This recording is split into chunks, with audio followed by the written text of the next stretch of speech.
এমনিতে আপনারা জানেন অনেক ব্যস্ততার কারণে নিজ এলাকায় আসার সুযোগ হয়ে ওঠে না।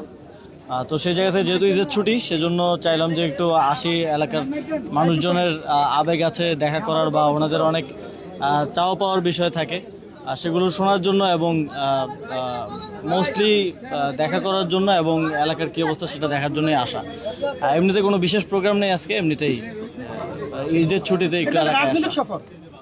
না, এটা কোনো রাজনৈতিক সফর না, এটা আমার নিজ গ্রামে। আমি তো এমনিতেই আসতে পারি, রাজনৈতিক কোনো তো প্রয়োজন নেই। তো সময়ে তো আমরা দেখেছি যে কুমিল্লার নাম শুনলেই আওয়ামী লীগের এক ধরনের বিতৃষ্ণার বিষয় ছিল। তো এখানে অনেকগুলো কাজ আমরা দেখেছি অনেক সময় প্ল্যান থেকে বাদ দেওয়া হয়েছে, যেহেতু এলজিআরটিতে আমি আছি, এবং অনেকগুলো কাজ প্ল্যানে থাকলেও দীর্ঘদিন ধরে এখানে কাজগুলো করা হয়নি, একটা অবহেলা ছিল।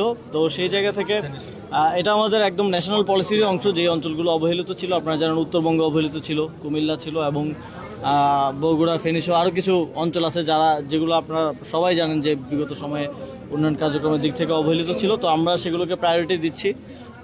তারই অংশ হিসেবে মুরাদনগরেও যেই একদম জনগণের জন্য প্রয়োজনীয় যেই কাজগুলো প্রয়োজন সেগুলো করা হচ্ছে এবং সামনের দিকে